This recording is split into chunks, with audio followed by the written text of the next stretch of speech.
Bem-vindos! Vamos pensar um pouco? Eu sou a Laura e esse é o PiripaCast, episódio 2 do nosso novo quadro, o Cinefilô.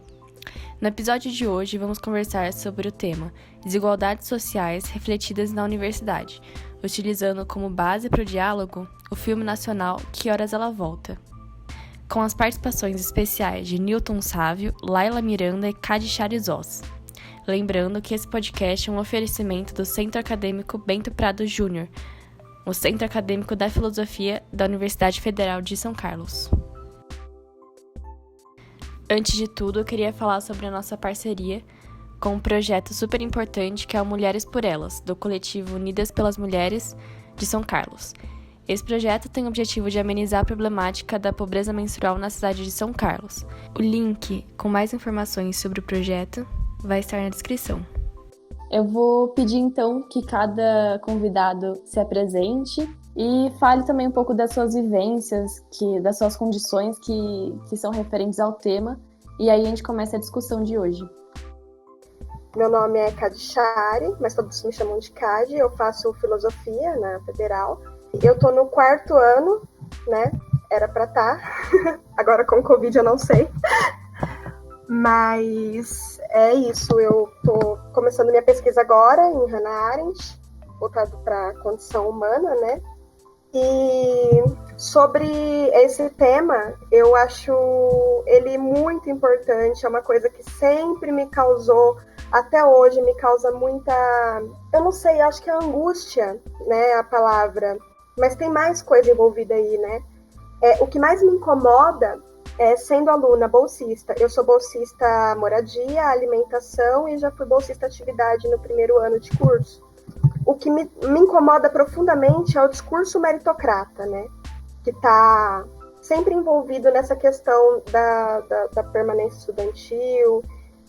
E me incomoda muito porque desde quando eu entrei na Federal, lá em 2017, eu corto cabelos, né?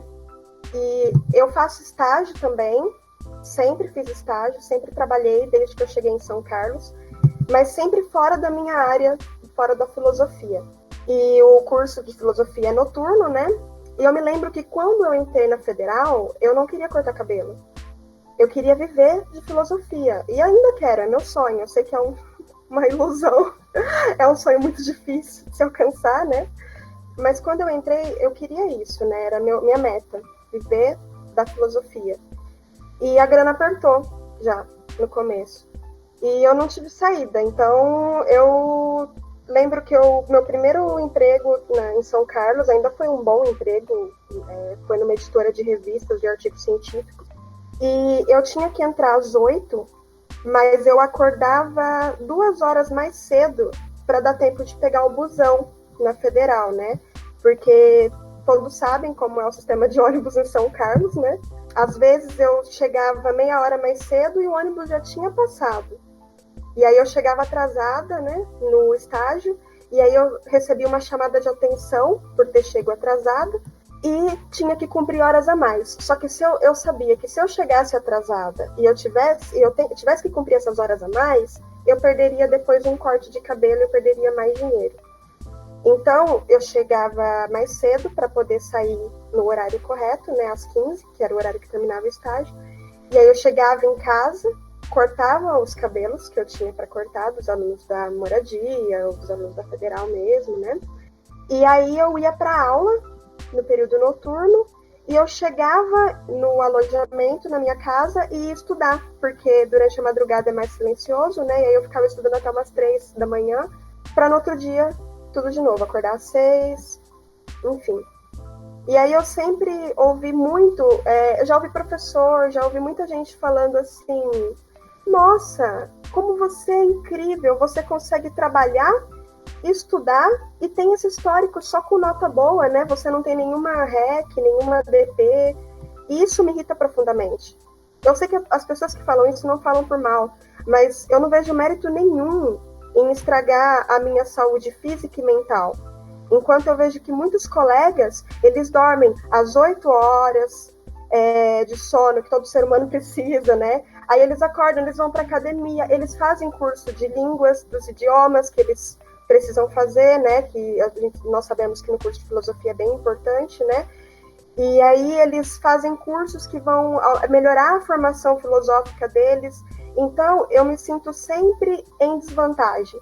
E esse sistema de sobrevivência, para mim, ele é cansativo, né? Eu não vou mentir para vocês que eu já pensei em desistir muitas vezes, e eu acredito que a única coisa que me segura para não desistir é que eu amo muito o curso que eu escolhi, né, a filosofia, eu sou apaixonada, e porque eu vejo assim como uma questão de teimosia mesmo, teimosia, porque dentro do departamento de filosofia eu já me senti muito, muito desmotivada. Eu me lembro que uma vez eu perguntei para uma professora do departamento se teria problema eu faltar de uma aula dela, porque ela ia dar aula e o estágio que eu trabalhava pediu para eu ficar até mais tarde, então eu não poderia acompanhar a aula e eu pedi para uma amiga gravar. E eu perguntei se tinha problema, né? A minha amiga gravar para eu não perder a aula. Ela respondeu para mim, essa pessoa falou assim: Khadchari, um dia você vai ter que escolher, ou você trabalha ou você estuda. E eu acho isso muito interessante, porque para ela era uma resposta simples. E para mim, nunca foi tão simples assim. Para mim não tem escolha. Quando esse assunto ele envolve uma questão que vai muito além de uma simples escolha. Ele tem a ver com a nossa sobrevivência dentro da universidade, com a nossa permanência ali. Esses dias eu estava vendo um vídeo que o Eduardo, do Facção Central, ele diz que quando um pobre se forma, ele rouba um diploma. E eu me identifiquei muito porque eu acho que essa fala eu achei muito incrível. Porque eu sinto o tempo todo que ali é um lugar, por mais que tenha as ações afirmativas, eu sei, mas é um lugar que não é para eu estar. O sistema não quer que eu esteja ali. Então eu acho isso me tocou profundamente. E vendo o filme também eu fui percebendo, né, essa questão da Jéssica, né? Então foi me tocando de várias formas, assim, né? Também com relação às bolsas, né? Foi quando eu entrei na Federal que eu percebi, eu tive um choque, assim, tipo, você é pobre. Né? Eu lembro que quando eu cheguei na loja, em 2017, meus pais, eles nunca conseguiram ir me visitar na Federal, né? Eles nunca conseguiram me ajudar financeiramente. E eu sei que se eles pudessem, eles me ajudariam com certeza. E eu também entendo que o sistema precisa fiscalizar os alunos. Mas, para mim, é uma questão muito humilhante todas as vezes que eu tenho que provar que eu sou pobre. Pegar aquele monte de documento, todas as receitas médicas, olerite, tudo da minha família, né? Todos os documentos, porque a minha família é composta por 7 pessoas. Então é muito documento. E aí eu tenho que ir lá no tio do Xerox e pedir desconto, pedir para ele parcelar, porque dá mais de R$100 às vezes, de tanto documento. Então, para um aluno pobre, bolsista, ter que gastar esse dinheiro com documento, para depois o que acontece? Eu e meu irmão somos bolsistas da Federal. Meu irmão faz ciências biológicas. E aí o meu irmão, no ano passado, 2019, ele foi indeferido e eu fui deferida, com os mesmos documentos. E aí, quando eu fui questionar o assistente social, né, ele riu de mim e do meu irmão e parece que é uma questão assim, até um deboche. Eu vi eles meio que com desdém com alguns alunos bolsistas e é incrível como que pra gente, além dessa humilhação de ter que ir lá e falar como que um é deferido e o outro é indeferido, tem todo o medo, a aflição de, além de você se preocupar com uma graduação, você se preocupa com a sua formação, de você virar à noite estudando, você ter que trabalhar, você ter que dar seus pulos, fazer seus corre, ainda você tem que lidar com o medo de perder aquela bolsa de R$350. E você começa a ter crise de ansiedade, você começa a ter um monte de problema psicológico por medo de não conseguir sobreviver dentro da universidade. E a gente se sente sempre implorando pelo mínimo. É isso que me causa muita indignação. Primeiramente, boa tarde, pessoal. Agradeço muito o convite. É bom estar em contato aí com o pessoal da filosofia. Eu fiz licenciatura, né, em filosofia aí na UFSCar. Eu entrei em 2010 e me formei em 2015. E aí hoje eu trabalho como professor de ciências humanas na especialidade de filosofia no SENAC, no ensino médio do SENAC aí em São Carlos. Eu também atuo com uma parte de projetos sociais, mais voltado a um trabalho mesmo de propósito, né? Então, não é remunerado, não vivo disso ainda, e que é uma outra linha de trabalho. A minha, acho que talvez seja por aí, né, meu convite aí, talvez seja aí pela trajetória. Eu fui também bolsista, alimentação, moradia, atividade e todas as outras possíveis aí na UFSCar. Sou de Teresina, no Piauí, mas a família da minha mãe, né, que é de lá, eles são de Timon, que é uma cidade bem do lado, e aí Timon é Maranhão, mas então nasci nesse meio. Mas eu cresci em Araraquara, na periferia de Araraquara, no conjunto habitacional do CDHU, e depois um bairro um pouco mais longe, que é Jardim Maria Luísa. Quando eu entrei na faculdade, em 2010, eu já morava nesse bairro que era bem mais afastado. Os meus desafios aí na faculdade foram diversos, assim. Primeiro, eu acho que eu tive a mesma sensação que a Cade, que foi se descobrir pobre, né? A gente não entende isso, não sente isso, e eu vim no meio de muito amor. Então, meus pais davam muito amor, então para mim aquilo era bom e era suficiente. Eu entendia que tem gente que tinha muito dinheiro, mas eu não entendia o que era ter muito dinheiro, o que era... e não fazia sentido, né? E eu me lembro que quando eu cheguei na faculdade, meu primeiro dilema é que eu não sabia como eu ia estudar, porque eu fiquei um ano sem estudar, né? Fiquei 2018 inteiro sem estudar. Eu formei em 2008. Formei em 2008, fiquei 2009 inteiro sem estudar, trabalhando. Então eu fiz um pouco de tudo, carpir terreno, trabalhei em uns lugares que faziam serviço por demanda, ajudei meu pai, que ele é mecânico autônomo. E aí eu tinha um professor de matemática que escrevia poesia, e ele me deu uma super mão num certo momento, e começou a me incentivar, e aí eu acabei fazendo um cursinho de 3 meses, assim, uma coisa super rápida, e prestei, assim. Prestei como cotista de escola pública também. E aí eu me lembro que eu falei, bom, agora o que eu faço, né? Como que eu vou estudar? Porque eu moro muito longe, o bairro que eu moro, Maria Luísa, é bem praticamente na zona rural, quase. E aí eu lembro que eu liguei para a pessoa da van e falei para ele, olha, eu vou estudar e queria saber quanto custa uma van para ir todo dia e voltar. Aí ele falou assim, olha, é o seguinte, onde você mora, eu não vou. Eu vou até um X lugar. Depois desse lugar, se você quiser, você vai a pé. Porque para mim não é viável. Senão eu vou chegar muito tarde em casa e tal. Aí eu falei, bicho, e agora, né? O que eu faço? Eu nunca tinha entrado na UFSCar, desde até prestar o vestibular, e aí eu lembro que eu peguei o ônibus e fui, desci ali no Hospital Escola e vi uma pessoa que estava indo com a roupa do... Cheguei lá e falei, bom, e agora? Vou fazer a inscrição. Fiz a inscrição, e aí lá naquele momento alguém falou, olha, tem um assistente social, você vai lá, eles vão te informar o que você tem que fazer e tal. E uma das coisas que foi muito boa foi o fato de eu poder morar na faculdade, mesmo morando a 40 quilômetros, em tese, da universidade, né? Em tese, porque o tempo que eu demorava para chegar lá da casa dos meus pais até o UFSCar era imenso. Às vezes chegava 3 horas pegando ônibus, chegava a pegar 3 ônibus, então era muito tempo. Até tem histórias de colegas nossos que a gente conheceu de ter que ir de ônibus mesmo e voltar no último ônibus que passa, que é o ônibus rodoviário. E essa nossa colega, por exemplo, um dia não conseguiu pegar o ônibus no horário certo, chegou em Araraquara, ela morava num bairro tão longe quanto o meu, e ela teve que pegar um mototáxi, aí o mototáxi furou o pneu, aí ela teve que ir a pé.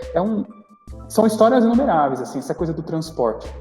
E aí eu lembro que eu consegui e tal, e aí, primeiro ano, porque eu tinha bolsa, eu fiz o estágio na UAC. Porque eu tinha bolsa, as coisas até davam. Meu pai e minha mãe me davam o café da manhã, porque naquela época não tinha café da manhã, então isso já era um desafio. E aí era isso. E o dinheiro da bolsa, eu lembro que usei para pagar o idioma. Porque na primeira aula que a gente fez, a aula inaugural, um dos professores falou, olha, se você tiver o inglês, então você tem que estudar francês. Se você não tiver nenhum idioma, comece pelo francês.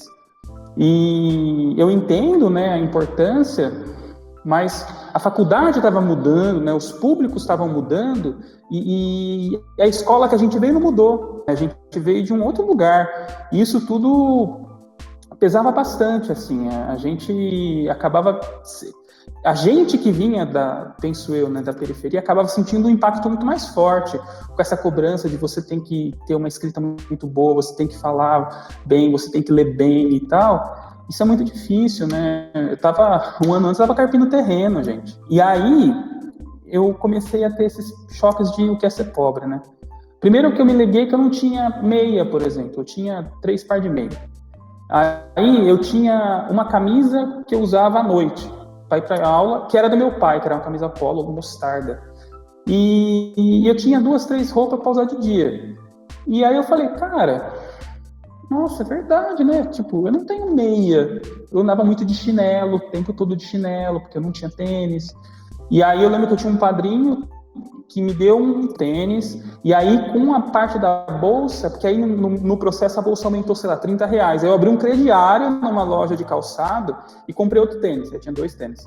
E eu lembro que eu tinha e as roupas que eu usava não eram de marca, era roupa assim, de propaganda. Então uma das que eu sempre lembro disso, me marcou muito, que era uma roupa que era Tintas Ipiranga, assim. E aí eu andava o campus inteiro com aquela camisa, Tintas Ipiranga. Aí você chega na sua casa e, naquela época, quando a gente entrou, a moradia não tinha máquina de lavar como a gente tinha quando eu saí, né? Não sei como tá hoje. A época, quando eu saí, tinha máquina de lavar, não tinha ainda, né? Era tanquinho, quando tinha os tanquinhos, né? E aí não rolava se lavar roupa todo dia, não dava. Então, isso tudo começa a mostrar a estrutura de coisas que giram em torno do pobre. O pobre não é cheiroso, não é isso, cara. Eu não tinha roupa, entendeu? Eu não tinha, às vezes faltava troca. Nesse processo, eu lembro que eu consegui pagar o primeiro ano do francês, eu fazia aula particular. Chegou em 2011, a bolsa não tem mais, né, no segundo ano. Aí eu falei, pô, e agora? O que eu faço, né? E aí eu arrumei um serviço de garçom lá em Araraquara. Então eu ficava na faculdade de segunda a sexta. Aí na sexta ou sábado eu ia para casa. Aí eu entrava no serviço tipo 4 horas da tarde, no sábado. Ficava até 3 horas da manhã. Aí no domingo eu ia para casa, descansava, voltava às 5 da tarde, às 3 da tarde e ia até meia-noite. Aí no dia seguinte eu já pegava o ônibus e voltava para o UFSCar. E assim eu conseguia pagar as coisas. Foi uma época que meu pai ficou muito sem dinheiro, então isso era o dinheiro que eu precisava para pagar o café da manhã. Lembro que dava tipo R$280, assim, uma coisa bem, bem pouca. Mas ajudava, assim, era o que me ajudava naquele momento. Só que aí você começa a perceber que as coisas vão ficando mais difíceis, né? Mais difíceis e tal. E aí eu me lembro que, num certo momento, tinha feito uma matéria no segundo semestre do primeiro ano na educação. E aí um professor me procurou e falou assim, olha, eu tenho uma bolsa de iniciação científica, a gente vai fazer uma análise de currículo para ver quem tem melhor condição para fazer essa pesquisa que eu quero. E aí ele analisou meu currículo e me deu a bolsa. Era um PIBIC naquela época. E era R$400. Eu ganhava 280, e aí eu falei para ele, bom, agora eu vou deixar de trabalhar e vou só ficar com a bolsa, pô, é o dobro. E aí eu fiquei 9 meses de garçom nesse ritmo, e aí eu comecei a atuar, né, na bolsa. E aí eu lembro que foi uma mudança, assim, já razoável, porque eu conseguia comprar livro, eu comprei os livros da pesquisa, então é outra coisa que a gente também não coloca na conta, né, os livros, que alguns têm na BCO, muitos... A BCO naquela época também não era a quantidade de livros, os FAQ-livros foram vindo depois e muitos livros vão chegando, mas na nossa época a gente tinha que correr atrás um pouco. Eu lembro que eu cheguei a comprar livro importado, assim, na Livraria Cultura, eu encomendava para 3 meses esperando o livro e tal. E aí é onde eu acho que as coisas dão um giro na minha trajetória, né? É uma coisa pessoal, subjetiva, que não é aplicável aos outros. Mas na minha experiência eu tive uma grande virada, assim. E só que essa virada, para mim, pessoalmente, serve como um elemento de pensar políticas públicas, de pensar diversidade, igualdade. Porque quando eu estava no meio desse caminho da Bolsa, eu recebi eu tomei conhecimento de uma proposta de financiamento de pessoas que estavam estudando e que eram de periferia. E aí eu conheci uma pessoa que, eu chamo de um filantropo, tal, que me apresentou essa proposta e falou, olha, eu tenho uma bolsa na minha instituição que serve, de Araraquara, que serve para pessoas como você, que não têm condições, estão estudando, porque nós entendemos que vocês precisam ter muitas estruturas para dar conta das coisas. E aí isso era 2012. E aí ele falou, olha, é o seguinte, se eu não me engano, no meio desse processo eu já tinha conseguido renovar o PIBIC, então já estava ganhando aí os 400 ainda. E ele falou, é o seguinte, eu vou oferecer para você uma bolsa de R$400 por mês. E eu já falei, 400, eu já ganhava 400, mas 400 naquela época era quase um salário mínimo, dava as duas coisas, né? Ele falou, não é uma bolsa formalizada, né? No fim acabava não sendo, mas é uma bolsa que a gente está dando aqui e tal. Imagina, assim, você ter essa segurança de que você vai receber uma bolsa, independente da sua nota, independente do que acontecer, até o último mês do seu curso. Você respira. Eu lembro que quando era um domingo, quando eu recebi esse telefonema, que tinha dado certo, e aí eu lembro que meus pais, a gente ficou muito feliz, chorou, assim, porque eu ia ganhar 2 vezes, né, o que eu ganhava. Eu estava ganhando quase um salário, né, e isso era muito importante. E aí, eu falei, nossa, cheguei no ápice, né? Eu lembro que nessa época eu comecei a ter condições de comer coisas diferentes. Então, comer um lanche, por exemplo. Porque na minha casa nunca teve essa coisa de delivery, não sabia. A primeira vez que eu pedi um delivery foi na moradia com os meus colegas, que a gente juntou todo mundo e comprou. Quando a gente toca nesses assuntos bobos, que é o comer, o pedir para comer, etc., a gente vai removendo algumas camadas e vendo problemas muito mais complexos. Que aí que está o X da questão. Eu tive essa oportunidade, mas muitos colegas não tiveram. E aí, né, para onde isso foi levar? E aí que está também a grande questão, que a Kadish já falou. Não é que a gente está fazendo algo sobrenatural, não é. Tem uma história, tem uma luta, e a gente está ali na busca e tal, enfim. E aí, o que aconteceu? Essa pessoa que me deu a bolsa, ela tinha uns princípios religiosos e tal, e acreditava, né, dentro dessa proposta da instituição dela, que as pessoas têm que crescer, que as pessoas têm que ser melhores. Foi quando essa pessoa veio para mim e disse, olha, eu tenho uma proposta para você, e eu já falei, que proposta? Para mim não faz mais nenhum sentido, porque eu já ganhei o que eu precisava.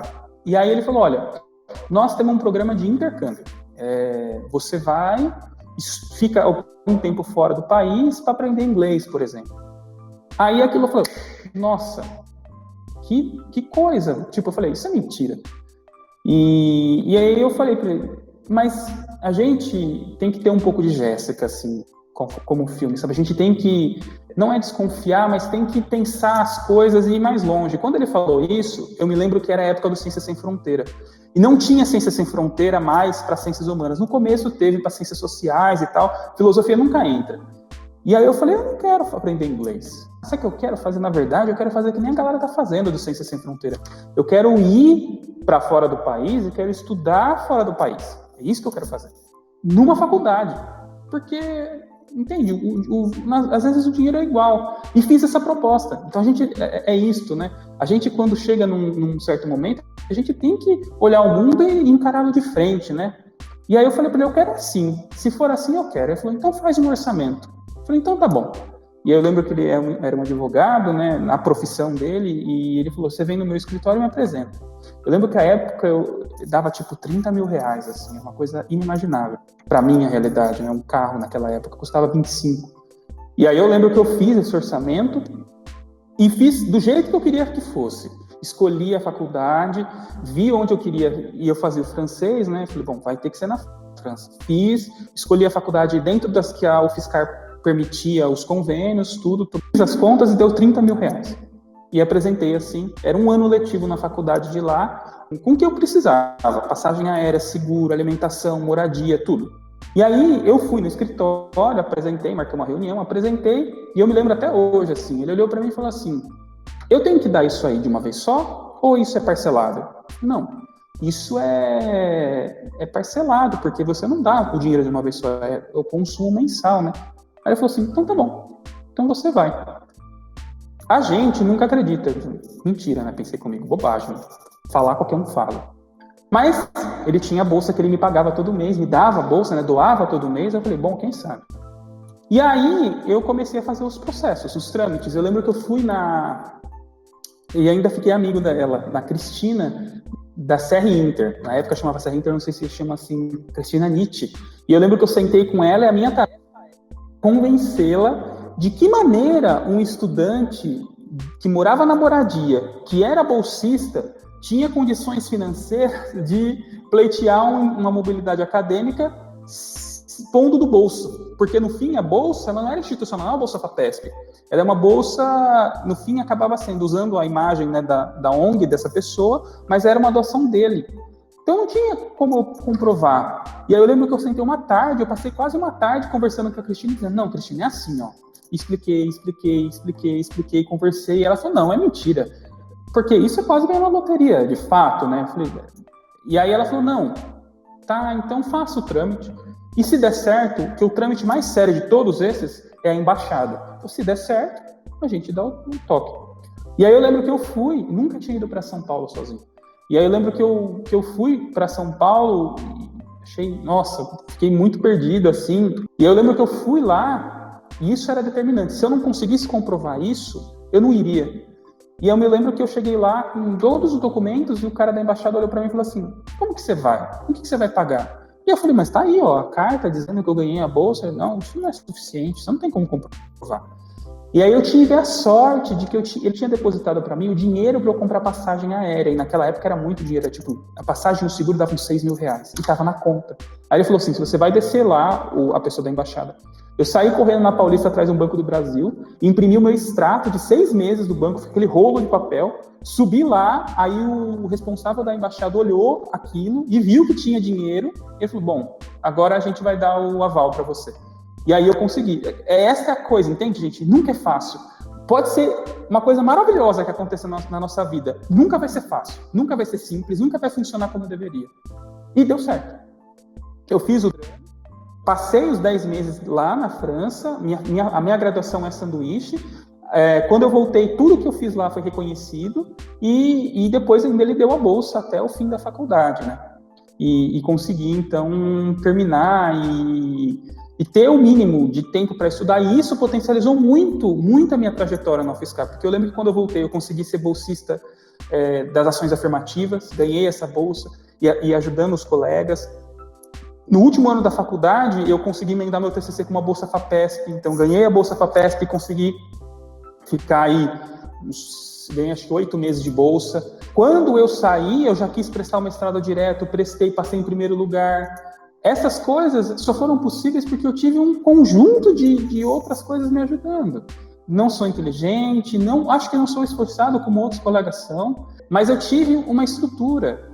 Será que eu teria conseguido se eu tivesse que trabalhar como a Cádia falou que tem que fazer? Quer dizer, será que se eu tivesse nessa situação, eu fui muito privilegiado. Mas essa coisa, fui privilegiado, mas não porque eu nasci com esses privilégios, né? Eu tive a sorte. Uma sorte que eu não vou dizer nem que foi competência, foi sorte.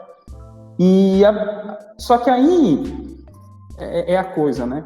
Essa é a graduação, que foi para mim a graduação dos sonhos. Eu fiz em 6 anos a filosofia, sem repetir nenhuma matéria, sem notas baixas. Foi porque eu fiz o intercâmbio e quis ficar mais tempo e pude ficar mais tempo. E aí, quando eu saí da faculdade e entrei no mestrado direto, as coisas foram completamente ao contrário. Foi o contrário, absolutamente o contrário. Primeiro que eu entrei em 2016, mesmo com bolsa, olha como as coisas são.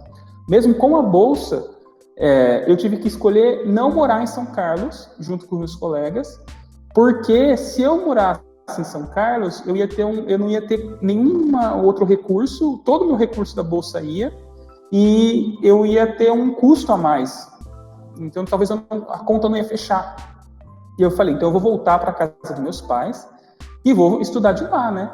Só que eu chego na casa dos meus pais, a gente morava em 2 cômodos. Era uma sala-cozinha e um quarto coletivo. E um banheiro no meio das 2 coisas. Então, o desafio era como conseguir estudar sem ter o espaço. Então, você não tem a luz adequada, você não tem uma biblioteca para sentar, você não tem isso. Então, você está lá estudando, e aí, por exemplo, meus pais são trabalhadores braçais. Aí ele chega, sei lá, 3 horas da tarde, põe lá a televisão no Datena, na Band, aquelas coisas que começa, aquele jornalismo começa tarde, e já era. Não dá. Então, eu tinha que acordar muito cedo e tentar ir o máximo que eu pudesse. Só que aí começa a bater umas tristezas, assim, porque você começa a ficar mal, porque aí qual que era a minha neura naquele momento? Eu falei, caramba, a gente estava nesses processos de bolsa que corta isso, aquilo, hoje tá né, outro movimento bem pior, mas naquela época já tinha algo, e você quando tem bolsa, você nunca tem nada, esse é o meu sentimento que eu tenho, a gente nunca tem nada, porque a gente sempre tem a bolsa, mas a impressão que a gente tem é que ela sempre acaba, então você nunca tem. E aí eu sempre ficava assim, nossa, precisa arrumar uma monitoria, precisa arrumar alguma coisa, né? Precisa arrumar algo para fazer, para não perder isso, né? Eu lembro que eu comecei a ficar muito doente, assim, muito mal. Só que eu também não tinha como ir fazer nenhum tipo de atendimento, tratamento, e essa é outra coisa, quando a gente é pobre, não existe psicólogo, psiquiatra. Não existe isso. Você vai lá para ser atendido no posto de saúde, eles vão dizer para você que a fila do CAPS é imensa e que de atendimento de urgência, você não consegue. Então, você fica sozinho. Ainda na UFSCar, no último ano, eu lembro que eu consegui fazer um acompanhamento lá no DEAMO e tal, e aí eu fiquei muito mal, assim, muito mal mesmo. E aí chegou o fim do ano, eu falei, cara, eu tenho mais um ano para terminar, eu não sei o que eu vou fazer, onde eu vou trabalhar, eu não tenho dinheiro. E mesmo tendo a bolsa, vejam como as coisas são. E aí eu lembro que eu passei num processo seletivo para trabalhar numa escola que era uma escola totalmente diferente, numa fazenda, como professor auxiliar, que o professor auxiliar é um cargo de nível técnico, médio, né, e que não exigiria a pedagogia. E como eu tinha uma experiência na UAC, eu falei, putz, nossa, seria perfeito. Só que ele era em Tirapina, que é a cidade que era a cidade da minha esposa, hoje é onde eu moro, que é para frente de São Carlos, e eu tinha que morar aqui. Tinha onde morar aqui. Mas eu falei, não vou, era um salário e vou. E eu vim. E aí eu lembro que aí eu tinha que morar, eu dormia num lugar que a minha sogra muito gentilmente cedeu, que era um quartinho lá que eles tinham, que era o meio entre 2 quartos. Então, de noite eu fazia minha cama, de dia eu desfazia, e aí era luta de novo para achar um lugar para estudar. Então, eu passei esse tempo todo tentando encontrar e lidando com essa coisa do ter que trabalhar, e a bolsa que não dava, e aí você fica mal. E aí eu sei que isso, a minha carreira acadêmica após a graduação foi desse desafio. Então, o que aconteceu no fim das contas? O meu mestrado, que era para durar 2 anos, durou 4, porque eu fiquei me dividindo entre num certo momento, ter que trabalhar. Eu fiz todos os trancamentos possíveis que dava para fazer. Eu fiz ainda um pedido de prorrogação, porque era isso. E aí, você estudar, mas eu não estava bem. E aí eu não conseguia tratamento. E aí isto. E aí no meio do caminho, eu e a minha que era a namorada, falou, não, vamos casar. Por quê? E essa é que é a coisa. Quando a gente é pobre, a gente tem que aproveitar as situações. O meu sogro tinha recebido um dinheiro de um financiamento que ele pagava há muitos anos e caiu naquele ano. E como vocês devem saber, esse tipo de dinheiro assim, de momento, você usa naquele momento, aproveita, porque senão ele perde valor, você não consegue comprar a mesma coisa, é isso. Quando o dinheiro vem pra gente, a gente não existe isso de investir, não existe nada disso. Isso para nós ainda não ecoa. E aí eu lembro que a gente não tem que construir. E aí no meio do mestrado a gente construiu e a gente teve um lugar que foi um espaço que ele, né, era dele, do meu sogro. A gente construiu, casou e tudo isso com o mestrado ali. Como que eu vou devolver esse dinheiro? O que eu vou fazer? Era um desespero. Eu tive muita sorte porque a orientadora, ela entendeu a situação, ela viu como as coisas estavam e assim, eu fui indo até que eu consegui terminar em dezembro do ano passado. Eu tinha, era o prazo final do final e era isso. Se não fosse isso, já era. Para mim, então, quando eu olho a minha história, fica claro, fica evidente que essa caminhada toda do que é você ter um sistema de apoio para você só estudar, você ter o lugar, você ter os materiais, você ter o tempo, você comer bem, você dormir bem, etc. E o que é você no mundo. São coisas, isso impacta, né? E só para concluir, eu me identifico muito com o filho, porque a minha mãe, ela é uma mulher negra, nordestina, e foi a vida inteira empregada doméstica, né? Ela veio para o estado de São Paulo na mala de uma família, bem dizer assim, que era uma família de pessoas que vinham fazer faculdade aqui, e ela foi trazida como quem traz uma mala junto, porque ela ia prestar os serviços para essa família. E aí ela conta, isso eu não sabia, eu e a minha esposa estavam fazendo uma pesquisa e descobrimos, ela contando para nós, mas o que ela passou quando ela chegou em São Paulo é uma condição semelhante à escravidão, serviços escravos, porque ela não recebia salário, ela não tinha direitos trabalhistas, ela não tinha nada, ela trabalhava por comida, roupa e moradia. E ela trabalhou assim a adolescência inteira, até ela vir para São Paulo, em uma parte dos anos 80. Quando eu via a Jéssica fazendo as coisas, eu me via. E eu falei para minha esposa que o sentimento que eu tinha assistindo o filme era um sentimento de... Sabe quando você está fazendo alguma coisa que alguém acha que é errado? E aí você fica com medo de tomar uma bronca? Esse é o sentimento que eu tinha assistindo o filme. Eu vou tomar uma bronca daqui a pouco. Alguém vai entrar aqui e vai me dar uma bronca. Quando ela está tomando sorvete, assim, e tal. Então, acho que é nesse lugar, assim, que eu entro aí hoje. Eu sou a Laila, eu sou 019 da filosofia.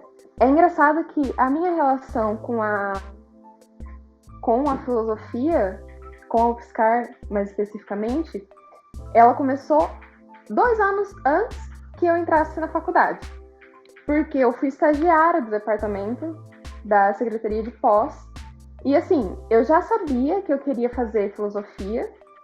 Eu também estava numa situação muito de teimosia, assim, porque eu lembro quando eu estava no primeiro ano do ensino médio, eu pensei, acho que eu vou fazer filosofia, né? Por que não? Aí, eu lembro que quando eu falei isso para as pessoas, elas tratavam como se fosse uma coisa muito nada a ver, sabe? Tipo, como que você vai sobreviver disso? De que forma que você vai se manter fazendo esse curso e tal? Essas questões que todo mundo já teve quando você decide fazer uma profissão que não dá dinheiro, quando você já não tem dinheiro. E aí, exatamente pelo fato de todo mundo falar que não ia dar certo, eu acho que foi o que mais me motivou. Eu falei, eu vou fazer isso mesmo que dê errado. Se der errado, depois eu faço outra coisa, né? E daí eu fui e mantive isso na minha mente. Em 2017, eu participei do processo seletivo de estagiário de nível médio para a UFSCar. E aí, quando eu entrei, eu eu fui lá, entreguei a documentação, perguntaram se eu queria escolher o departamento. E eu falei que não, porque eu não conhecia nada na UFSCar, né? Tipo, pra mim não fazia sentido escolher o departamento. E aí me mandaram pro departamento de filosofia. E eu, desde que eu entrei, que eu já tinha muito certo na minha cabeça que eu queria fazer filosofia, e pra mim eu tava no paraíso estando ali, né? Teve até uma situação em um dia com um professor que ele me perguntou, um professor da filosofia da UFSCar, ele me perguntou o que eu queria fazer. Ele perguntou se eu queria fazer faculdade e o que eu queria fazer, né, de faculdade. E aí eu falei pra ele que eu queria fazer filosofia, e aí ele perguntou pra mim se a minha família tinha dinheiro. E aí eu falei que não, a gente tem dinheiro pra sobreviver, mas não somos ricos, né? E aí ele falou, você mora com sua mãe, com seus pais, ou você é casado? E eu falei, eu moro com minha mãe. E ele falou, mas você namora? Eu falei, sim. Ele falou, e o seu namorado? Ele tem dinheiro? Eu falei, não. Eu tinha 16 anos, né, gente? Eu falei, não. E aí ele falou na minha cara que eu seria uma filósofa ruim, porque eu não poderia me dedicar totalmente à graduação. Então, que eu seria uma filósofa medíocre, na verdade, foi a palavra que ele usou. E a partir desse momento, eu comecei a pensar que eu não tinha outra escolha a não ser entrar neste curso. Eu vou passar muito aperto, com certeza. Mas eu tenho que entrar nesse curso, sabe? E aí eu consegui entrar. E aí quando eu entrei, isso já em 2019, eu entrei e eu lembro que a primeira aula que eu ia assistir, eu não assisti a aula inaugural, e a primeira aula que eu ia assistir era a aula desse professor. Eu entrei com cota para raça e para ensino médio, escola pública e de renda também. Então era muito documento, eu tinha que levar muito documento. E eu sempre morei muito longe da UFSCar. A minha mãe, é que agora eu tô morando mais perto, mas a minha mãe, ela mora na Araci 2, que é na outra ponta da cidade. É tipo 1 hora de distância da casa da minha mãe pra UFSCar. E como eu já tinha terminado o ensino médio, mas ainda não tinha entrado na faculdade, eu não tinha carteirinha de estudante. E não tem ônibus que vai direto. Então eu teria, supostamente, que pagar 2 passagens pra ir e 2 passagens pra voltar. E eu lembro que eu tinha que entregar os documentos de manhã, porém o resultado só saía tarde. E aí, quando o resultado saísse, eu tinha que estar lá para assinar algumas coisas. Eu não tinha como ir, pagar 2 passagens para ir até o UFSCar de manhã, voltar para casa da minha mãe e ir para o UFSCar de novo para depois voltar de novo. Então eu fui para o UFSCar às 7 horas da manhã e só saí de lá às 9 da noite. Eu tomei café antes de sair da casa da minha mãe, daí eu não tinha como, aliás, a minha mãe tinha me dado dinheiro para eu pagar as 2 passagens. Eu não queria falar pra ela que eu não tinha, que eu ia precisar de mais dinheiro pra eu conseguir passar o dia lá pra comer e tal, porque assim, ela ia dar um jeito de dar o dinheiro, só que eu sabia que ela ia tirar de algum lugar. Então, eu falei que ela podia ficar tranquila que eu podia comer no restaurante da UFSCar. E não, eu não podia comer no restaurante da UFSCar. Então, eu peguei um ônibus, daí eu andei, tipo, meia hora até chegar na UFSCar pra, com o dinheiro das passagens que sobraria, eu comprar algum salgado, alguma coisa lá, né? E aí eu lembro que eu levei esses documentos de manhã e tal. À tarde tinha que fazer a pré-matrícula. Era um negócio assim. Daí à tarde tinha que fazer a pré-matrícula e já tinha que assistir a aula da noite. E aí eu não consegui ficar até o final da aula da noite. Eu cheguei na UFSCar 8h20, mais ou menos. Eu assisti o começo da aula e esse professor, ele dava aula até 10h30. 10h30 cravado, assim. Isso quando ele não ia até 10h40. E eu não consegui ficar até o final, porque eu tava muito cansada, tava com fome. E aí eu fui embora, às 9h15. E aí quando eu cheguei na outra semana, pra aula dele, ele fez questão de falar pra mim que ele percebeu que eu estava indo embora mais cedo da aula dele. E ele falou que percebeu que eu estava indo embora mais cedo da aula dele, que é por isso que a taxa de evasão em filosofia é tão alta. Porque as pessoas preferem sair da aula mais cedo para passar em um bar e tomar cerveja do que ficar até o final da aula. E aí eu olhei para ele e eu falei, mas eu tava aqui desde 8 horas da manhã, eu não tinha como continuar aqui. E aí ele falou assim, mas tem que dar seu jeito. Quando eu tava fazendo faculdade, eu tinha que fazer isso, tinha que fazer aquilo, e eu ficava muito chocada, sabe? Aí eu fui indeferida na análise socioeconômica e entrei com recurso. Aí eu tive ainda que voltar e fazer isso de novo, de ir para UFSCar super cedo, porque até sair a matrícula oficial, a gente não consegue fazer a carteirinha, né? Eu não consegui fazer a carteirinha só com a pré-matrícula. E aí eu tive que fazer tudo isso de novo, de ir mais cedo para UFSCar, até que eu consegui entrar. E aí depois que eu consegui entrar na faculdade, que eu estava oficialmente matriculada, eu consegui refazer minha carteirinha e tal. E aí eu comecei a perceber que eu precisava ter dinheiro pra ficar ali, sabe? Que do jeito que tava, não dava, assim. Não ia dar. Eu me sentia muito culpada toda vez que eu tinha que pedir dinheiro pra minha mãe pra fazer alguma coisa. E, sabe, ela sempre dava um jeito. Mas a gente sabe que se você tira de uma coisa, você põe uma coisa, você tá tirando de outra, né? Na nossa vida, assim. E aí, no segundo semestre, eu comecei a trabalhar numa clínica como cuidadora de idosos. E aí, eu comecei a trabalhar nessa clínica e eu fazia plantão. Então, eu trabalhava 12 horas num dia. E supostamente não trabalhava no dia seguinte, mas eu sempre era chamada para trabalhar e a gente sabe que quando chamam, a chance da gente não ir é, tipo, a gente não tem a opção de não ir, porque a chance você pode ser mandado embora e aí você, sabe? E eu não ganhava exatamente muito bem, assim, pra isso, mas eu fazia isso. E eu lembro que eu trabalhava das 7 da manhã às 7 da noite, e eu não recebia muito bem, assim, mas ganhava um dinheiro que era o suficiente pra pagar minha passagem, essas coisas, sabe? Ajudar um pouco em casa também, que a gente sabe que chega uma hora que existe essa necessidade. E aí, além de tudo, era uma discussão assim com a minha mãe para eu conseguir fazer isso, porque a minha mãe, ela sempre foi completamente contra eu trabalhar, sabe? Ela sempre falou que não queria que eu trabalhasse, que queria que eu estudasse, que não sei o quê. Só que eu via que ela estava se esforçando muito para que isso fosse uma realidade, sabe? Para que, tipo, era um esforço muito grande para ela conseguir me manter na universidade. E eu não queria ser esse peso, assim, né?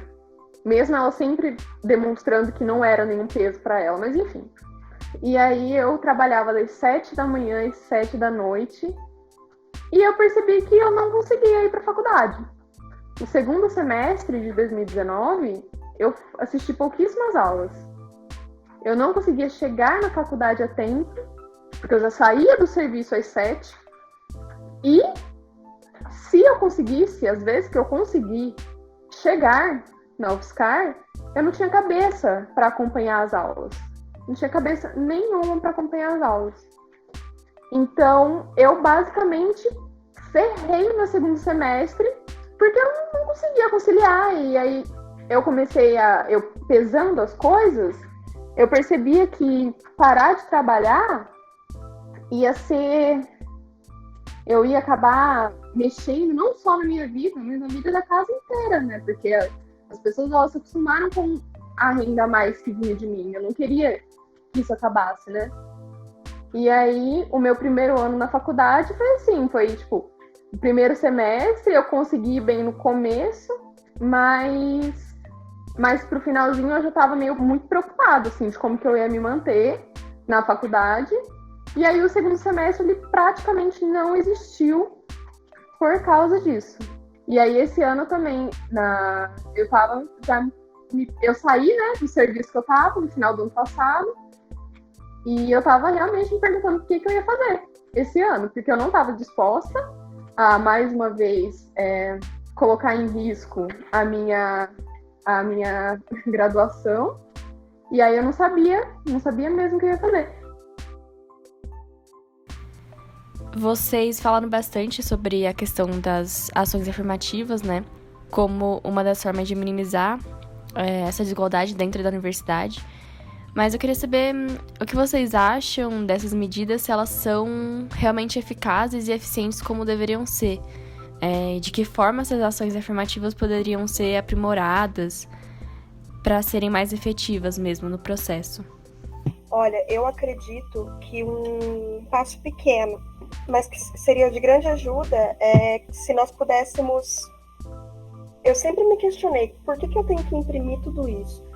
Se eu não poderia digitalizar, tirar uma foto do meu celular, tem os aplicativos que digitalizam, e mandar para um e-mail, para um sistema. Eu acho que esse método também com relação à documentação já evitaria um gasto gigantesco que a gente tem com a impressão desses documentos de xerox, né?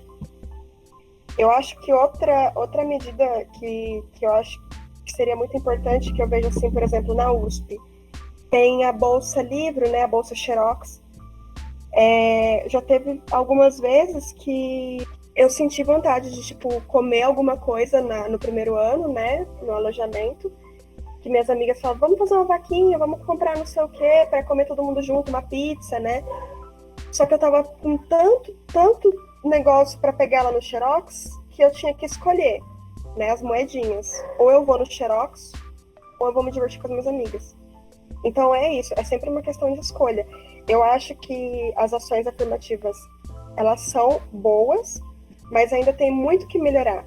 Porque se elas realmente fossem eficazes, nós não teríamos que fazer todo esse esforço, toda essa nós somos teimosos mesmo, nós brigamos para estar lá, nós estamos nisso, sim, sabe? Tipo, eu vou ficar assim, a permanência na briga, na guerra, né? Então eu acho que isso foram coisas que eu pensei agora com a sua pergunta, mas tem muito que melhorar, tem muito a se fazer ainda, que dá para fazer.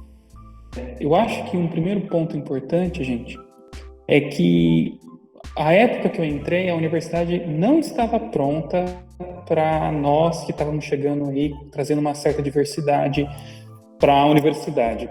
E acho que, pelo que vocês estão falando, ela ainda 10 anos depois, ainda muita coisa não muda, né? Não mudou e precisa mudar, né?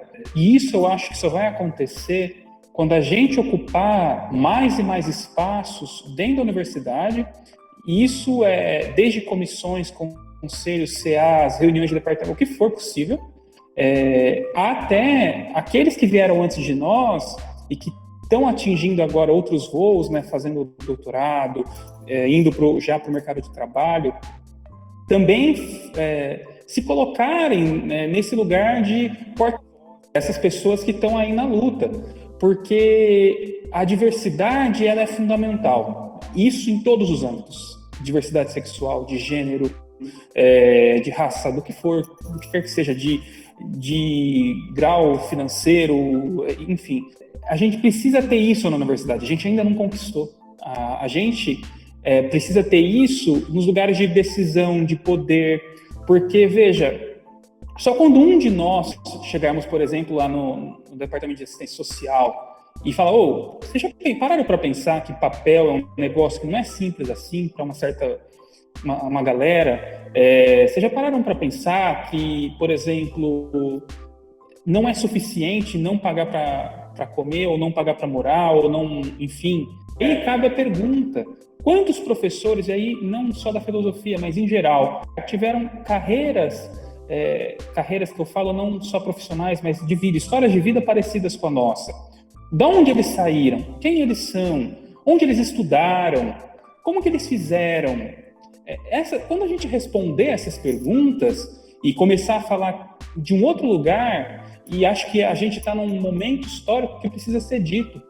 E isso não é só dentro da faculdade, é no mundo. A diversidade ela faz bem para a humanidade. É só quando a gente senta com os diversos atores e atrizes do quadro social juntos e falamos dos nossos problemas, dúvidas e medos, a gente consegue encontrar soluções às vezes simples. Então, a colega Laila falava disso, de transporte, entende? A gente tá de saco cheio de ouvir que São Carlos é a cidade de tecnologia com esses ônibus dos anos 90, entende? O que ela passou é o que eu teria passado se não tivesse ganhado a bolsa. Mas quem que determina isso? Essas pessoas. E aí eu tô numa fase assim, da vida que eu tô tentando me desintoxicar também de ir pro conflito direto. Eu acho que a gente precisa talvez fazer ponte, conversar mais, ouvir, porque tem gente que não faz porque é malvado, faz porque não entende, não viu, não viveu. E não, sabe, é como se a pessoa... e aí eu vou tentar cruzar com o filme. É tipo o menino do filme, tá ligado? Ele vai lá dormir com a Val, e ele tá ali com a Val e tal, mas para ele o mundo é aquilo, ele não entende. Quando ele diz, por exemplo, nossa, Jéssica, você fala igualzinha a Val. Isso é muito ruim, né? Falar assim, fala assim como? Ela fala, todo mundo fala, é normal, isso aqui é o sotaque pronto. Mas quando você entende que o lugar que essa pessoa viveu, as pessoas que ela conviveu não permitem que ela pense assim, é óbvio que você não vai aceitar certos tipos de situações que violam direitos humanos, que violam o respeito às outras pessoas. Mas quando a gente tem um meio de diversidade, né, uma família que se abre à diversidade, de conversar, de ver outras pessoas, outros jeitos, a gente começa a parar, entende? De dizer certas coisas que são absurdas. E eu, quando passei na universidade, também não fiquei contente de conhecer pessoas que estavam do outro lado da moeda, que tinham condições financeiras, que tiveram vidas mais estruturadas, porque eu entendi também que eu falei, eu não precisava ter sofrido certas coisas, eu não precisava ter aprendido certas coisas dessa maneira. Aí quando você se culpa, nossa, eu sou burro, eu não consigo estudar 8 horas por dia. Eu aposto que alguém ouviu isso já, né? Tem que estudar 8 horas por dia. Eu não consegui, gente. E não tem como, entendi, quando eu era pequeno, eu tinha livros em casa, a minha irmã me levava na biblioteca, eu fui à biblioteca, mas ainda assim você não tem um lugar preparado para estudar, você não tem o hábito de ter os bons livros por perto. Então, quando eu pego a minha experiência, ela foi boa, mas ela não vai servir para ilustrar certos caminhos, ela vai servir para falar assim, não, olha lá, ele teve esse suporte e conseguiu. Talvez, então, as pessoas precisam ter suporte. É desse lugar. Agora, seria muito injusto eu chegar aqui e dizer assim, Eu consegui, você consegue. Pô, mas eu não morava na Araci 2, que minha colega lá. Pô, mas eu não tive essas dificuldades de trabalhar e de dormir pouco, como a Cade está falando. A minha experiência, ela não pode ser desse jeito. Mas, por outro lado, aí quando a gente fala que a gente pode junto e juntos a gente consegue, é quando a gente faz ponte. Nós precisamos juntos fazer ponte, e aí a periferia precisa entender junta que a gente é potente também, a gente produz coisas boas também, a gente é capaz também, nós podemos fazer diferença também. E é esse lugar, então quem como eu já saiu, pode voltar para fazer alguma coisa, pode ajudar de alguma maneira. Eu não tenho, às vezes, o recurso financeiro, eu tenho um caminho. Olha, eu passei por isso, eu posso sentar e conversar com você, a gente faz um lugar de sororidade, de fraternidade, de encontro de pessoas, então, da gente se abraçar, porque, veja, quando você olha para as pessoas que estão numa outra realidade social, eles têm isso que eles chamam de network, eles têm uma rede, a gente precisa ter a nossa, nós precisamos ter isso, sabe, porque é muito ruim você sair da faculdade e falar, e agora? E é isso, a gente vai sair, gente, da faculdade e vai falar, e agora? E não vai ter onde a gente se apegar. E aí a gente precisa ter essa rede estabelecida, a gente precisa buscar essas pessoas que estão sentindo, estão vivendo o que a gente está vivendo, está sentindo. A gente precisa se abraçar. Então, quando eu, depois, ainda na faculdade, eu descobri que a gente aprende a escrever um pouco melhor na faculdade e que isso podia me ajudar, por exemplo, a ganhar editais, escrever editais para aplicar em projetos sociais, eu fui fazer.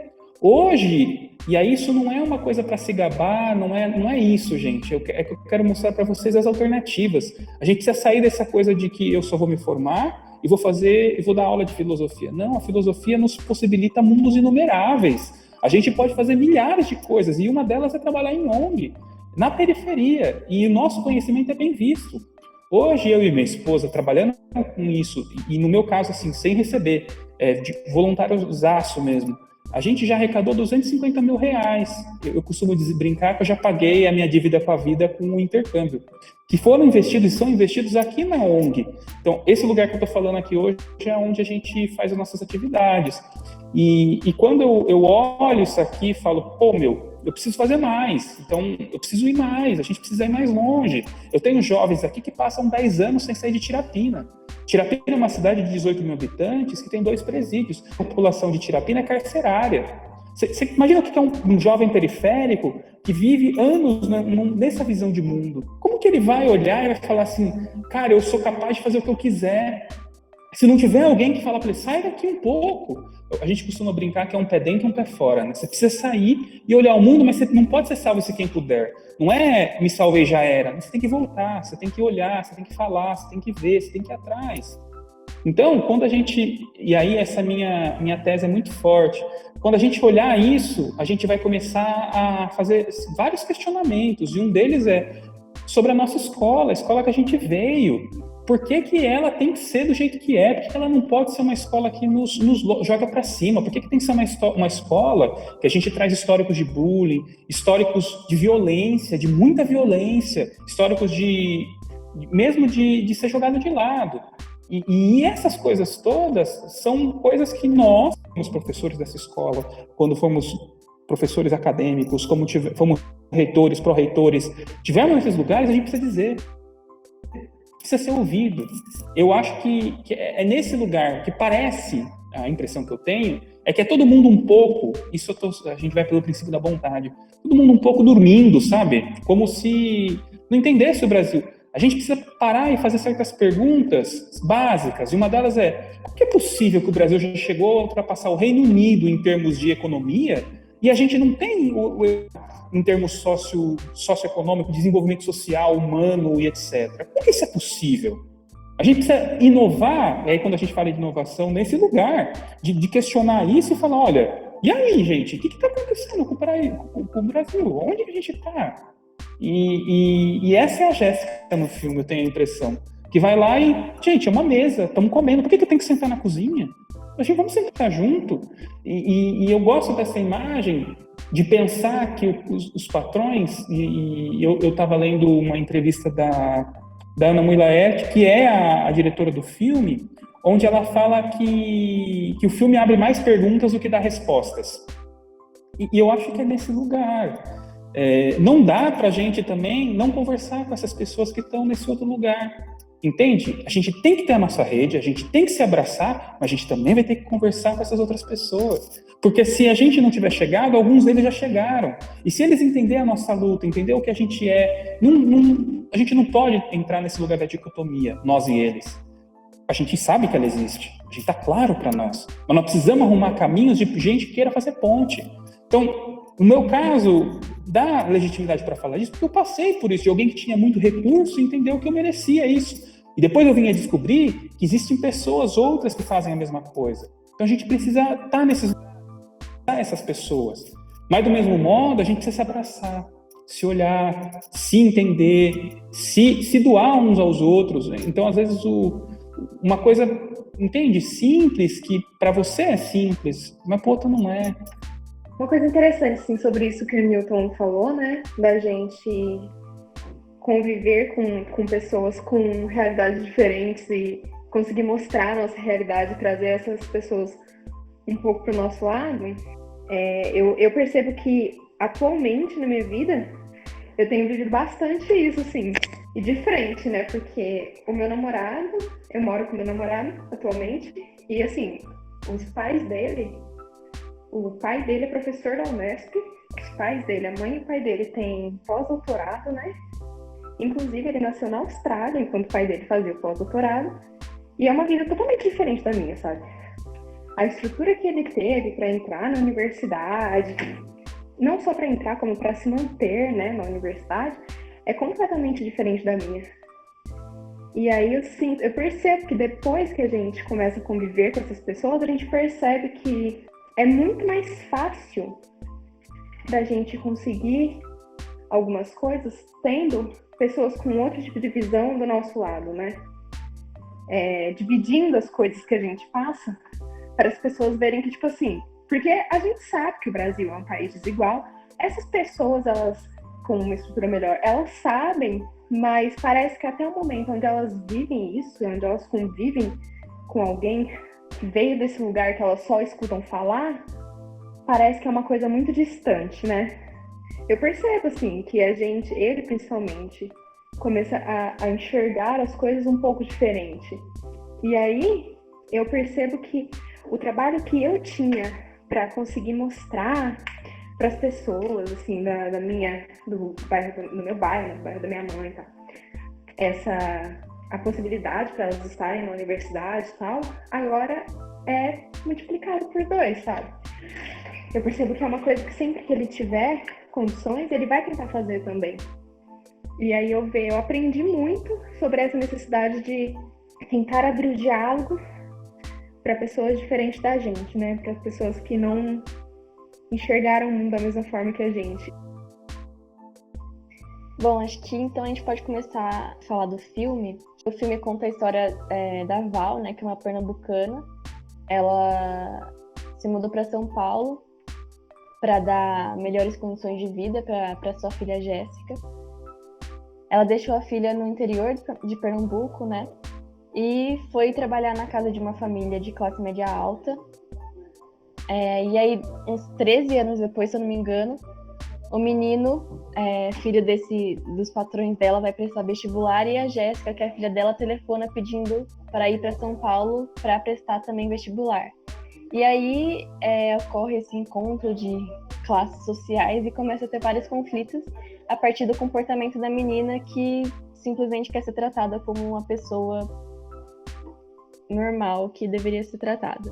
E aí a situação se complica a partir disso, que a diferença entre as classes fica muito evidente, e o comportamento, né, dos patrões que diziam que a Val era da família e tudo mais começa a ter um tratamento completamente preconceituoso. Mas que mostra muito essa diferença de estrutura, né, entre os dois, e como isso gera consequências lá no futuro deles, por exemplo, no vestibular. Então, pensando no filme, quais aspectos assim que marcaram vocês e o que vocês acham importante ressaltar sobre o filme? Acho que esse primeiro ponto que eu falei antes, eu não senti isso a primeira vez que eu assisti lá, logo quando lançou, mas eu senti isso muito forte ontem, que foi essa coisa eu não sei, um sentimento, vou levar uma bronca de alguém, sabe? Isso foi uma coisa que me marcou muito. Mas é estranho isso, assim, de você assistir um filme e você olhar o filme e falar, nossa, esse sou eu, essa é a minha vida, essa representatividade de perfis que até então eram ignorados, né, ou ainda muitos são ignorados na sociedade, né? Você colocar de um certo modo, aí há um protagonismo, né, dessa mulher nordestina que fala, que eu vejo que e vendo uma entrevista, foi TV Folha Entrevista a diretora do Que Horas Ela Volta. Ela fala que ela ficou muito espantada porque o cinema que ela fez, ele alcançou um nível popular muito grande. E vendo os números do filme, teve tipo 500 mil pessoas viram no Brasil, mas que ela, na época ainda era muito, havia, né, que tipo, filmes online, HD, aquelas coisas que as pessoas assistiam online. E ela falava, só que quando eu entrei num desses provedores piratas, o filme tinha 2 milhões de visualizações em uma só das plataformas. E aí ela questionava, falou, olha, é 400 mil, vamos bater 500 mil, mas tinha 2 milhões. E aí ela contou uma história dizendo, olha, teve uma pessoa que projetou esse filme numa parede, porque as pessoas se viam nesse filme, né? Se viam naquela situação. E tinham esse reconhecimento. Este é um filme que toca muito forte na mulher, e aí, sobretudo, é uma mulher negra, porque elas se veem ali. E quando elas, e eu tenho essa impressão como filho dessa mulher, né? Quando ela vê certas situações e ela não acha que é um problema, entende? Dormir no quarto quente, não é um problema ter que comer no cantinho, não é. Mas nós estamos falando de um mundo onde a gente precisa ter Jéssicas assim e onde a gente não precisa naturalizar essas coisas. Porque esse tipo de trabalho, e aí eu gosto muito de uma mulher que chama Preta Rara, que tem essa pegada de falar, porque ela foi, né, uma mulher negra, empregada doméstica, hoje é autora e influencer, e ela fala isso. Aqui no Brasil é assim, mas fora não é. Põe na cabeça assim, assiste um seriado americano, e qualquer um que você achar na Netflix, qualquer lugar, tenta achar a pessoa da empregada doméstica. Tenta localizar essa pessoa. Quando ela aparece, em que filme ela aparece, em que tipo de situação ela aparece. Entende? Agora, quando você olha no Brasil, isso é recorrente. Isso não estamos falando de filme. Agora, vamos olhar todo o contexto. Né? Vamos pensar, por exemplo, o Covid. Quando a gente vê que uma das primeiras mortes no Brasil foi de uma mulher empregada doméstica que não teve esse senso de humanidade, né? De alguém dizer para ela, olha, eu tô com Covid, eu peguei Covid e o Covid é assim, assim, assado, e essa mulher acabou falecendo. Eu assisti agora recentemente um episódio do Greg News, onde ele falava sobre o cuidar, e aí agora eles estão numa pausa, e nesse episódio ele falava, os grandes autores, isso de Marx a Smith, não falam disso, mas o cuidar, que é esse negócio de cuidar da casa, de alimentar as pessoas, não entra nas análises econômicas. Nós não vamos falar disso. Só que não tem autor, não tem grande filósofo, não tem quem quer que seja, sem ter alguém que cuidou dele. A mãe que ficou invisível, a pessoa que cuidou, e às vezes nem mãe era. Essas pessoas, elas não entram nos livros de história. E quando a gente traz para a filosofia, a gente começa a fazer esse tipo de pergunta. Qual filosofia é essa, então? Se a mulher negra não vai fazer filosofia porque não é acadêmica, então qual é essa filosofia? Onde ela mora? Porque se você não é rico, não tem posses para você ficar estudando 8 horas por dia, então o que a gente pode? O que a filosofia pode, né? Então isso que a gente estuda, de que a filosofia dá essa criticidade, esse tom racional e tal, não nos permite, sendo nós como que somos, fazer essas coisas, então ou a filosofia é uma falácia, é uma mentira, é uma grande propaganda de marketing, ou quem faz filosofia está equivocado. Eu acho que quem faz filosofia está equivocado. Eu conheci numa Ampof, a única, na verdade, que eu fui em 2016, e fui graças ao departamento que tinha um valor que permitia a gente que estava na pós, e conheci o Renato Nogueira, que é um cara muito criticado aí pelo patamar da filosofia, porque ele traz uma hipótese que incomoda. Ele diz assim, olha, eu estudo filosofia africana e cheguei à conclusão que a filosofia não nasceu na Grécia. E ele tem um estudo para falar sobre esse assunto espinhosíssimo. Dizer que é isso, a filosofia não nasceu na Grécia. E uma das coisas que ele fala é o problema, por exemplo, dos universais. Essa ideia de universal que fala desse homem que é assim, assim, assado, mas que, na verdade, quando olha numa certa perspectiva, ele vai dizer, ela não olha todas as pessoas, todos os tipos, todos os jeitos. Então, eles até fazem a proposta de falar do pluriversal. Mas, saindo desse termo conceitual, o que eu quero dizer é que ele é criticado tão pura e simplesmente por colocar uma hipótese, colocar um tema. E quando eu falo dessa união, a gente precisa ouvir essas histórias. A gente tem que ler o Platão, o Aristóteles, tem. Mas talvez a gente precisa ver que tem outras pessoas falando. Então tem o Assante falando? Tem o Assante. Tem outros filósofos, outras mulheres, dentro desse contexto de filosofia, que estão falando coisas consideráveis. Existe um livro da Marilena Chauí, que foi uma organização onde ela fala só de público, educação pública. O tema é esse. E ele é um pouco amarrado com um Roda Viva, que ela fez em 99, o segundo, ela fez 2, o segundo, onde há um debate ali sobre cobrar a faculdade particular. E eles entram nesse debate de cobrar a faculdade particular de pessoas que podem pagar. E aí ela fala, bom, vamos fazer o seguinte, primeiro você estabelece a escola que eu estudei, ela faz essa proposta, e depois a gente vê E aí ela estudou numa escola pública e tal.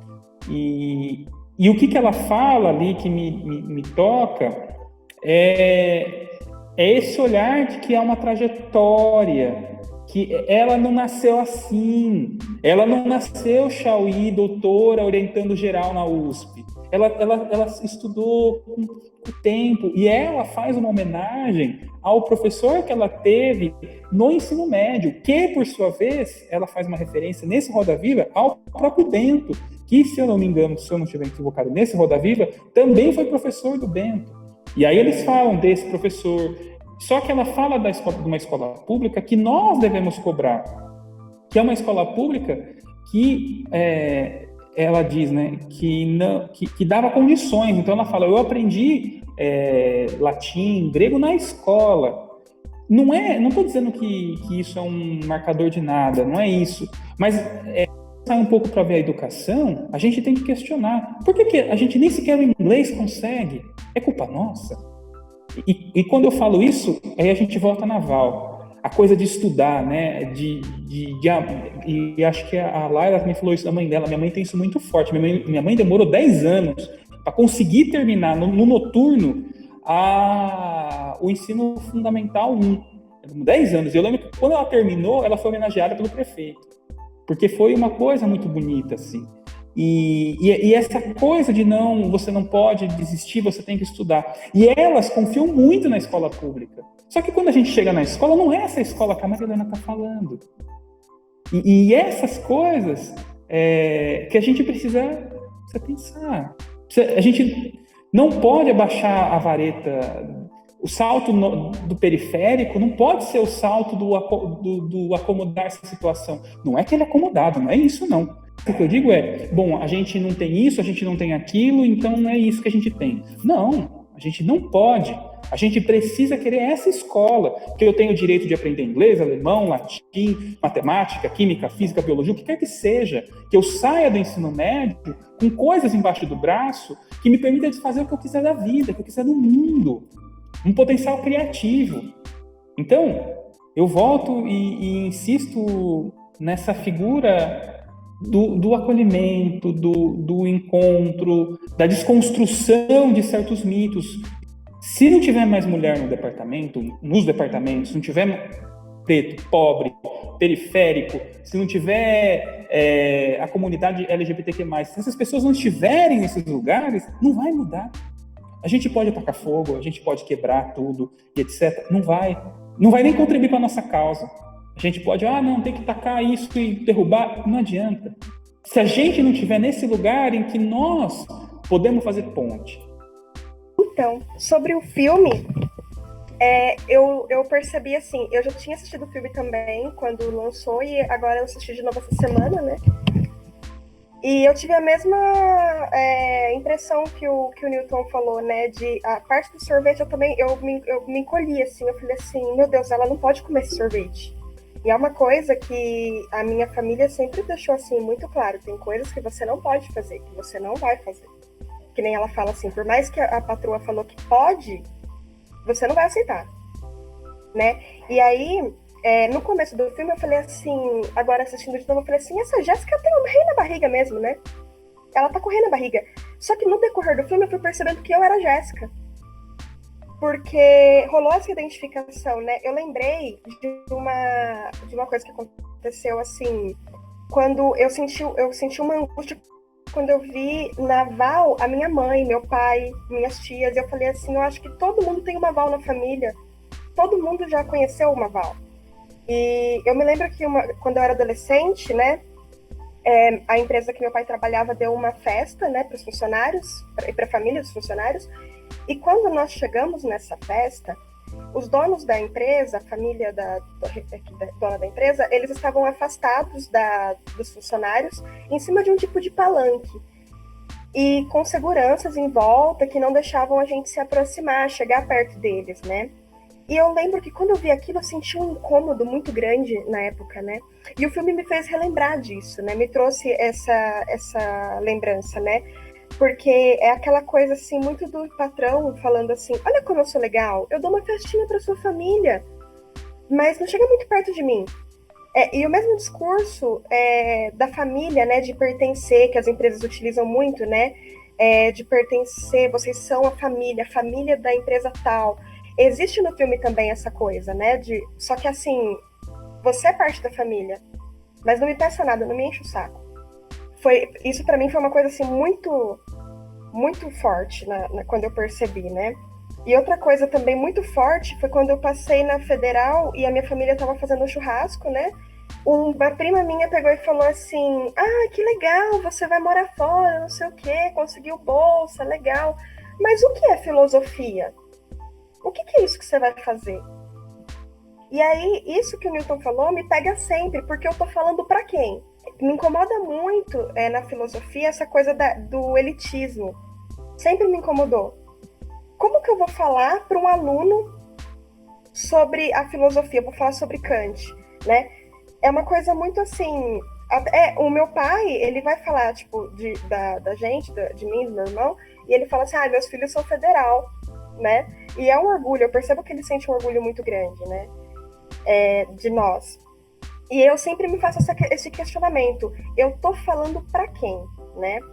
O meu discurso tá chegando onde? Eu me lembro do meu primeiro contato com a escola pública, depois, agora na graduação, né? No PIBID. Foi numa escola do Araci, e eu fiquei muito, muito incomodada, porque eu estudei a vida toda em escola estadual periférica.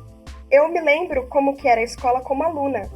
E aí, no primeiro colegial, eu passei numa ETEC. E aí eu mudei para outra escola, né, uma ETEC, e eu lembro como que as paredes eram claras, como que as janelas não tinham grades, como que tinha jardim, tinha área de descanso, o chão era muito limpo, tudo funcionava, tudo. E aí eu fiquei com aquela visão da ETEC muito forte, parecia um colégio particular, né? Quando eu voltei para o Cidade Araci, na posição de futura professora, né, como aprendiz ali de professora, e eu me deparei com aquela realidade, eu fiquei assim, caramba, Olha isso, né? Olha o que nós estamos tentando fazer aqui, né? Os alunos, eles não tinham noção que eles poderiam ir para a federal, eles não tinham noção que eles tinham sim. Uma menina falou assim, mas eu posso prestar o vestibular e entrar na Unicamp, na USP, na federal, eu posso? Eu falei, você pode tentar, a gente pode fazer a sua inscrição, e nós fizemos as inscrições dos alunos no PIBID, né? Só que eu me lembro também da diretora dessa escola, quando nós começamos a fazer projetos e falar assim, não, vamos arborizar, porque era tudo muito concreto e a gente queria arborizar a escola, mas juntar isso, falar da filosofia com a química, como que se dá o processo de vida, né, de nascimento, de crescimento, os processos, né, e falando desde os pré-socráticos para ir para os socráticos, para tentar fazer a junção de tudo, química, filosofia, a vida ali, né, a realidade deles. E a diretora falou assim, mas eles não vão conseguir. Fala sobre coleta seletiva, sobre reciclagem, que é o máximo que eles vão conseguir entender. Não tenta passar os pré-socráticos, fica só nos pré-socráticos, porque eles não vão conseguir chegar nem em Sócrates. E isso me deixou chocada, sabe? Nós temos um compromisso, né? Isso que o Newton falou de estabelecer pontes, né? Nós temos esse compromisso de retornar, sim. Eu me sinto, não sei vocês, mas eu me sinto compromissada com isso. Até eu falo assim, por mais que a filosofia não me dê dinheiro, talvez no futuro, eu sei que é uma possibilidade muito grande de não ter o retorno que eu queria, mas eu tenho esse compromisso comigo mesma de levar a filosofia, mesmo que eu tenha que fazer um serviço voluntário, mas eu quero levar para bairros periféricos. Eu quero falar disso, nem que eu tenha que tirar um domingo à tarde para abrir meu quintal e falar do meu quintal para quem quiser ouvir. Eu sinto que eu tenho esse compromisso. E outra coisa também que me pegou muito no filme foi ver como a Val, ela enxerga a demonstração de amor com a filha dela, né? Como que ela vê a demonstração de amor. Porque eu percebo assim, os meus pais, eles sempre trabalharam muito. Meu pai e minha mãe. Então, eu sempre fiquei muito sozinha em casa com os meus irmãos, eu sou a irmã mais velha. Então, eu sempre tive essa coisa de cuidar dos meus irmãos. Nós somos em 4, né? Eu percebo que para os meus pais, colocar comida na mesa, me dar uma roupa, é a maior demonstração deles de amor, de cuidado. Eu lembro que muitas vezes a minha mãe chegava do serviço cansada, comia, ia ver a TV dela, eu falava que eu ia dormir, eu falava, mãe, me conta uma história. Minha mãe só fez até a 4ª série, mas ela sempre foi muito inteligente, assim, ela lia, me ensinava continha, ela sempre foi muito, assim, inteligente mesmo. Admiro muito ela. E eu percebo, assim, que ela inventava uma história da cabeça dela rapidinho, assim, mas ela estava muito cansada, né? Ela sempre estava muito cansada. E aí, quando eu fui ficando adolescente, mais rebelde, mais Jéssica, né? Eu falava assim, eu quero amor, eu quero carinho, eu quero atenção. Aí a minha mãe falou assim, mas eu te dou comida, eu te dou roupa, eu sempre trabalhei. E eu não vejo os meus pais, eu não tô criticando eles, eu entendo, hoje eu entendo a relação que eles estabeleceram com o amor, né? Como eles demonstram isso, que é a forma deles de falar, eu cuido de você. E eu sei que eles fizeram o máximo que eles puderam, fazem ainda por mim e pelos meus irmãos. Mas ver esse filme me tocou muito nesse sentido. Antes de finalizar, eu queria pedir recomendações para vocês de filme, livro, artistas, enfim, indicações que sejam relevantes, que tratem do assunto e tal. Uma referência que eu acho legal é a Preta Rara. Ela escreveu um livro sobre domésticas e ela tem um TED falando sobre as domésticas. Ela é rapper. Uma música muito famosa dela era quando ela era de um grupo que chamava Tarja Preta, se eu não me engano, e o chama Falsa Abolição, que é o refrão é aquele: meninas negras não brincam com bonecas pretas. Então é uma pessoa da hora, eu acompanho. Ela tem uma websérie também no YouTube, falando vários assuntos e tal. É uma pessoa legal. Eu sou o Matheus, eu sou da Filosofia 020 e eu estava dando uma lida aqui em algumas coisas que poderiam vir ao caso e que poderiam ser referências boas para a gente pensar um pouco mais sobre isso, né? Eu achei um filme brasileiro que se chama Saneamento Básico. É uma comédia. O título é bem autoexplicativo, na realidade. Pelo que eu estava vendo, ele vai falar sobre o saneamento básico e como a gente pode encontrar formas de levar outras políticas públicas para essas pessoas, né? Aí tem outro filme brasileiro que é um clássico e eu acho muito interessante como ele mostra bastante disso, da desigualdade social, é Cidade de Deus, onde o Buscapé mora num lugar onde todo mundo vai pro crime e ele decide que ele não vai e ele quer trabalhar com fotografia e tal, e vai se desenrolando isso e mostrando como a realidade do crime dentro, tipo, de periferias é algo muito presente no dia a dia das pessoas e muitas vezes não tem muito o que você fazer em relação a isso, né? E tem outro filme nacional que é Trash, A Esperança Vem do Lixo. É um filme de dois meninos que moram num lixão e eles sempre buscam algo no meio das coisas do lixão e tal, e eles encontram uma carteira com dinheiro. E eventualmente um policial vem procurando essa carteira a mando de um candidato a prefeito. E aí os meninos têm que lidar com isso e tem um policial lá e tal. Bom, esse episódio fica por aqui então. Muito obrigada pela participação de todos e todas hoje. Newton, Laila e Cade por terem aceitado o convite. Bom, eu queria agradecer também ao pessoal do CA, a todos que fizeram as contribuições, o Newton, né? Foi muito rico o que ele falou, eu acho que fiquei muito inspirada mesmo, ver alguém que já está no mestrado, está pensando no doutorado, ver que você conseguiu, é uma coisa que motiva a gente também que está na luta. E realmente, abrir esse diálogo, né? Eu acho muito importante. Isso que nós estamos fazendo, né? Abrir essa conversa, abrir o debate já é muito importante, né? Compartilhar vivências. Então, eu queria agradecer também o CA da Filosofia por ter aberto esse espaço e por ter nos convidado a abrir essa discussão. Eu agradeço muito aí ao Fábio, a Laura, a todo mundo. Então, muito obrigado, Laura, pela mediação aí, pela oportunidade. Espero que a gente consiga, nesse espaço, sempre trazer esses debates, né, todo mundo junto, fazendo coisas significativas que nos mostrem que a filosofia ela pode ser uma ferramenta transformadora, não precisa ser aquela coisa quadrada de um grupo, né, e acreditar que outras pessoas estão fazendo coisas legais e juntos a gente pode somar mais e mais, né, e que a gente tenha mais diversidade cada vez mais na filosofia, no departamento, na universidade, que isso vai fazer a diferença no futuro aí. Espero que todos tenham gostado. Obrigada e até o próximo episódio.